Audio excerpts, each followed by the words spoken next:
Halo, selamat siang Sobat Milenial. Bertemu kembali bersama saya Gilang Madutanaya di program POV Times, di mana kita akan membahas informasi maupun isu yang hangat diperbincangkan dan bagaimanakah POV maupun sikap dari editorial IDN Times bersama Editor-in-Chief IDN Times Mbak Uni Lubis. Selamat siang Mbak Uni. Siang Gilang. Gimana kabarnya? Baik, alhamdulillah sehat ya. Meskipun banyak kegiatan, kita minggu yang lalu baru beres IMGS ya, Indonesia Millennial Agency Summit 2024. Semua tim editorial kerja bareng bersama.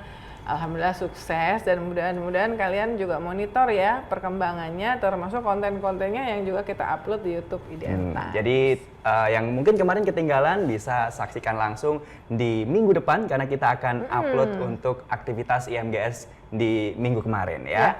Nah Mbak Uni, ini kan kemarin kita sempat rehat nih ya karena POV kita sibuk untuk urus IMGS nih Mbak. Namun di minggu kemarin ini juga banyak agenda yang bisa kita ulik bersama di POV Times kali ini. Yang pertama adalah setelah usai pelantikan Presiden, bukan pelantikan, pengucapan sumpah ya, pengucapan sumpah Presiden dan Wakil Presiden terpilih gitu. Nah langsung di Kabinet Merah Putih Bapak Presiden Prabowo Subianto menggembleng nih para jajarannya di Kabinet Merah Putih di Akmil Magelang. Nah, Mbak Uni ngelihat di awal masa kepemimpinan Prabowo Subianto ini setelah adanya penggemblengan ini seperti apa nih Mbak nanti harapannya? Ya, jadi penggemblengan menteri, wakil menteri, kepala badan di Akmil Militer itu mungkin adalah puncak proses penggemblengan yang dilakukan oleh Presiden Prabowo Subianto, karena saya yakin ini inisiatifnya betul-betul dari personal Presiden Prabowo Subianto yang memang punya track record selalu ingin memberikan wawasan, melengkapi wawasan dari siapa saja yang bekerja bersama dengan dia, dan itu ujungnya mungkin adalah di Akmil Militer ya.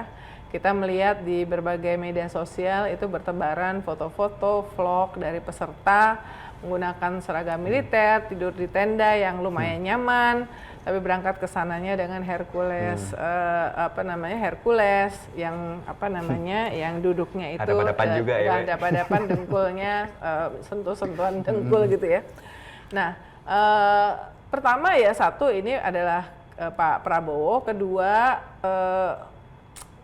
ini semacam upaya untuk membangun kekompakan, bonding, solidaritas, komunikasi, dan mengapa dilakukan dengan cara merasakan kehidupan militer meskipun cuma 2-3 hari.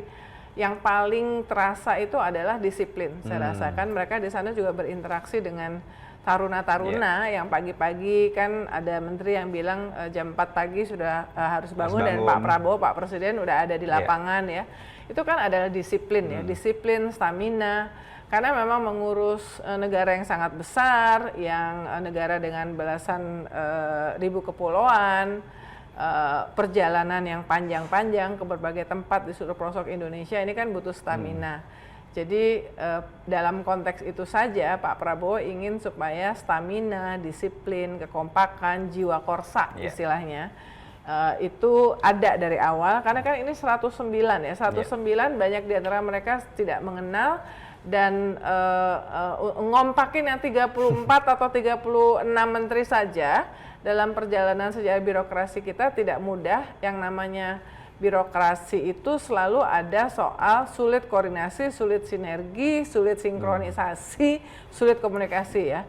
Saya bahkan mendapatkan cerita bahwa misalnya bisa tuh ada 1 tahun antara eselon satu kementerian dengan eselon kementerian yang lainnya itu sulit untuk duduk bareng dan menyepakati sebuah program yang padahal program itu di-endorse Presiden. Meskipun pertanyaan saya berikutnya adalah, ya kalau Presiden beneran meng-endorse dan mendukung program itu, harusnya kalau sampai selama lebih dari seminggu nggak bisa ketemu, ya langsung ditemuin aja, kan Presiden punya kekuasaan penuh ya. Tapi itu contoh ya bahwa ada ego sektoral ya, yang nampaknya Pak Prabowo tidak mau itu. Dan melihat prosesnya, tentu masyarakat makin berharap, ekspektasi masyarakat makin tinggi nih terhadap kabinetnya Presiden Prabowo terhadap Presiden Prabowo itu sendiri.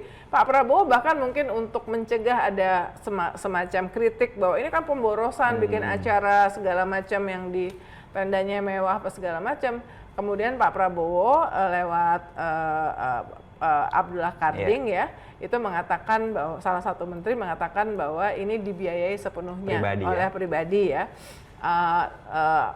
Ya mudah-mudahan ini nggak keseringan ya, nggak keseringan harus keluar dana pribadi. Tapi ini juga presiden baru sih, sebelumnya tuh nggak seperti itu. Yang pernah mungkin Pak Yusuf Kalla waktu tsunami Desember 2004, itu ketika semua pesawat komersil belum bisa atau tidak diizinkan mendarat di bandara di Banda Aceh.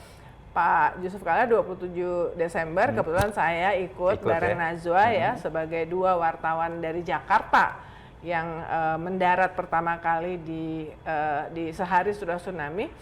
Waktu itu Pak Yusuf Kalla tuh menggunakan pesawat pribadinya, namanya Atira, nama ibunya. Nah jadi bahwa dalam situasi-situasi tertentu kemudian pejabat tinggi, dan kali ini Pak Prabowo itu kayak modalin upaya untuk pembekalan, dan itu kan bayar pelatih-pelatih yang sebelumnya di Hambalang, Retreat Hambalang, bayar pelatih-pelatih dari profesor-profesor yang terkenal dari luar negeri kan juga nggak murah gitu ya. Tapi itu tadi, jadi ekspektasi masyarakat semakin tinggi, tidak bisa ada alasan apapun, tidak siap karena sudah disiapkan. Dan anti korupsi itu selalu menjadi tema, termasuk ketika di retreat di Akmil, di Hambalang juga, di Hambalang dan sebelum-sebelumnya, dan di pidato-pidatonya, di wawancara Pak Prabowo juga kepada media. Jadi nggak boleh ada korupsi, ya. Kemudian nggak boleh ada lagi kebocoran-kebocoran, nggak boleh ada yang nggak paham tentang bagaimana mengelola ekonomi pemerintahan. Jadi nggak boleh ada excuse, ya. Setiap kali kan soalnya kalau pertumbuhan ekonomi sulit atau cuman segitu aja, oh ini karena kondisi global juga seperti itu kan selalu. Tapi kalau pertumbuhan ekonomi bagus itu dianggap sebagai prestasi, ya kan? Tapi kalau misalnya pertumbuhannya rendah, kondisi global gitu kan.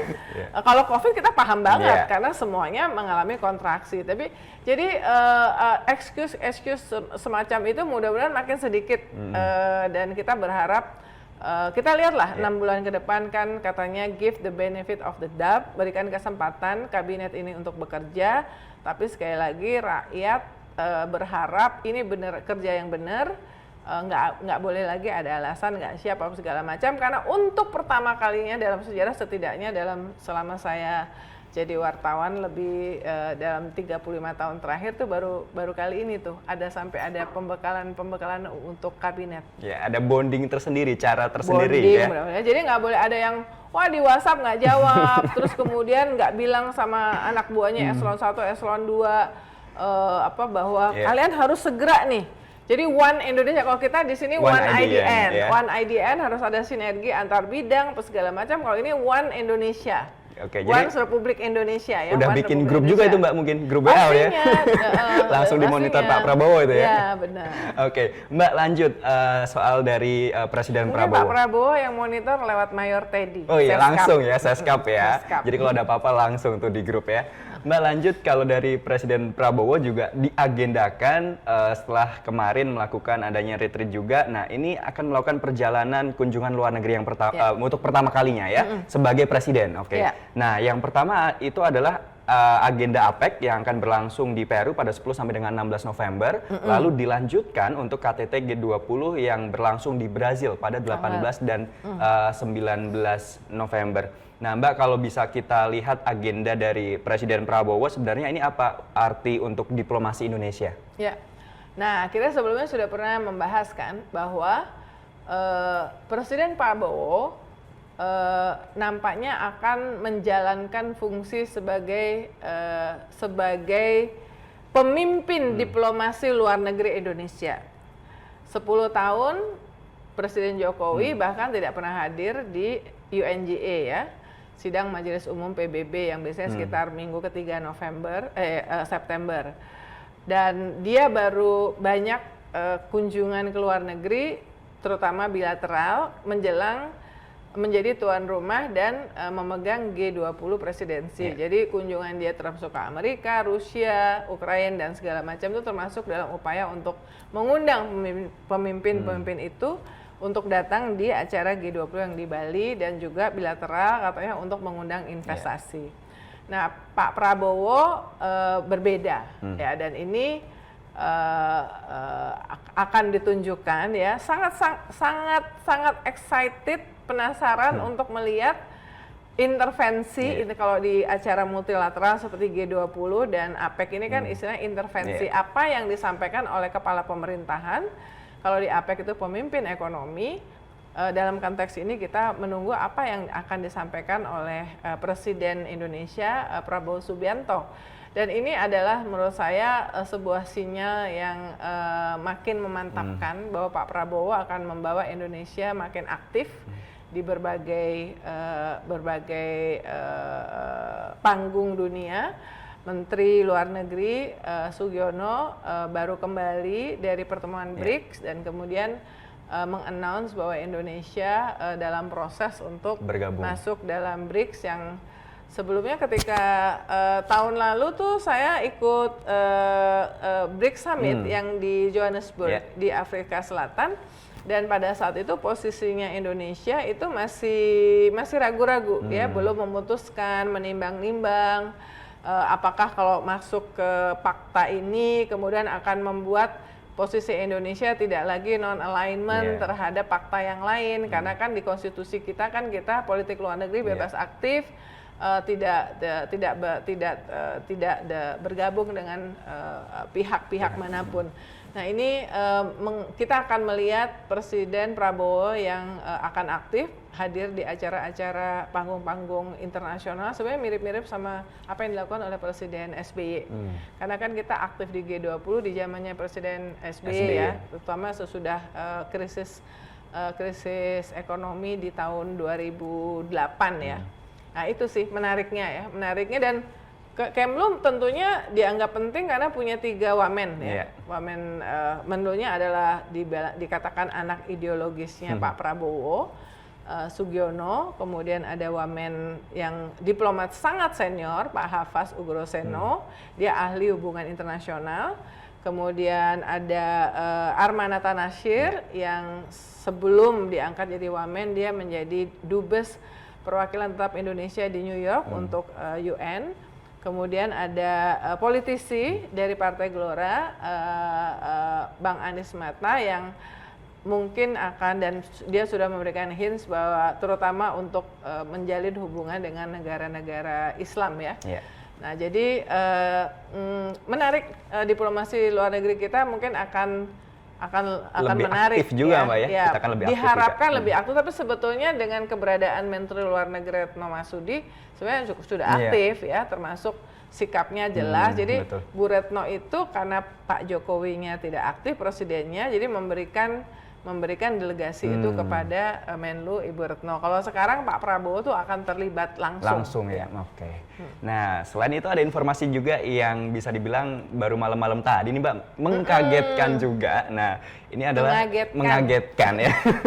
Mengagetkan di mana salah satu mantan Menteri Perdagangan di era Presiden Jokowi sebelumnya ini tersangkut kasus dugaan korupsi impor gula, yakni Tom Lembong.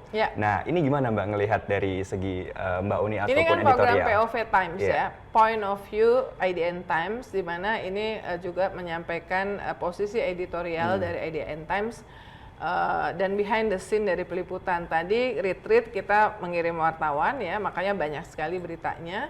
Kemudian yang peliputan Presiden Prabowo tentu kita nggak ikut, tapi kita monitor terus karena kita punya rubrik World Affairs yang kuat juga.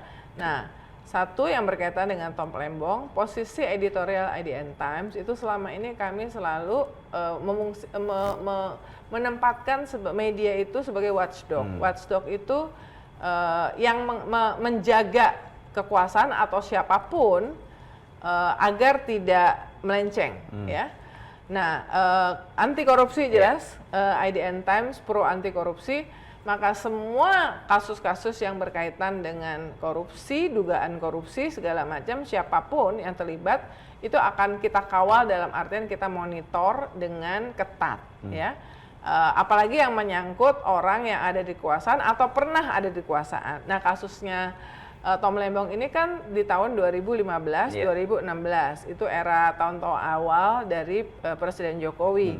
Dan jangan lupa Pak Tom Lembong ini ada di timnya Pak Jokowi loh. Dia itu sejak awal 2014 ketika Pak Jokowi berkampanye, bahkan mungkin ketika masih di Gubernur Jakarta, Tom Lembong itu adalah satu dari lingkar terdekat dari pihak swasta yang mendukung pemerintahan Presiden Jokowi. Makanya dia kemudian dikasih posisi Menteri Perdagangan, kemudian kepala Menteri Investasi ya, Kepala Badan Koordinasi dan Penanaman. Jadi Tom Lembong itu di awal-awal tahun pemerintahan Jokowi itu adalah salah satu dari orang terdekatnya Presiden Jokowi. Ingat nggak ada video yang viral di sebuah pertemuan internasional, Pak Jokowi ditanya bahasa Inggris, tapi lalu kemudian dia meminta yang menjawab itu adalah Tom Lembong ya. Nah, jadi ini Pak Tom adalah kepercayaan. Jadi yang menarik adalah mengapa kejadiannya 2015, 2016 itu baru 9 tahun kemudian, which is kemarin, itu baru di-announce ya sebagai tersangka dan langsung ditahan ya. Dan kita tahu bahwa sebelum ini Pak Tom itu adalah tim suksesnya Anies Baswedan di Pilpres 2024. Apakah ada kaitannya atau tidak? Ya wajar kalau masyarakat, terutama pendukungnya Anies Baswedan, menganggap bahwa ini ada unsur politisasi. Kenapa kok nunggu sekian lamanya? Satu. Kedua, yang mengimpor gula itu Menteri Perdagangan yang lain juga mengimpor gula. Apakah nggak ada masalah? Ya ini kita akan monitor terus. Dan karena ini kasusnya di Kejaksaan Agung ya, kita juga tahu kan ada menteri-menteri yang bahkan sekarang ada di kabinetnya Pak Prabowo. Itu kan juga pernah diperiksa berjam-jam di Kejaksaan Agung. Nggak perlu saya sebutkan namanya ya, yang tahu-tahu aja. Tapi menteri itu bahkan masih direkrut oleh Pak Prabowo, menteri senior, dan kasusnya itu juga jelas gitu ya. Nah, kita menunggu apakah Kejaksaan Agung juga akan memproses kasus ini, kasus-kasus yang sebelumnya, dan kemudian kasus yang menteri yang masih ada direkrut lagi di kabinetnya Pak Prabowo ini, supaya tidak terkesan bahwa tebang pilih. Berarti ini yang di-highlight Mbak Penegakan hukum kita monitor apakah tebang pilih ya. Ini yang kita, tapi intinya IDN Times anti korupsi. Maka kita akan mengawal setiap kasus-kasus berkaitan dengan kasus dugaan anti korupsi, apalagi sudah dinyatakan sebagai kasus korupsi. Itu tadi Sobat Milenial and Gen Z, obrolan kita di siang hari ini. Mbak Uni, terima kasih banyak waktunya. Sama-sama. Kita bertemu lagi di POV selanjutnya. Dan jangan lupa untuk follow dan juga subscribe di media sosial kita, dan download aplikasi IDN App untuk perbarui informasi di IDN Times. Kalau gitu, saya Gilang Madutanaya pamit, beserta pemimpin redaksi IDN Times pamit. Mbak Uni Lubis undur diri. Terima kasih. Terima kasih. Sarang yuk. Sarang yuk.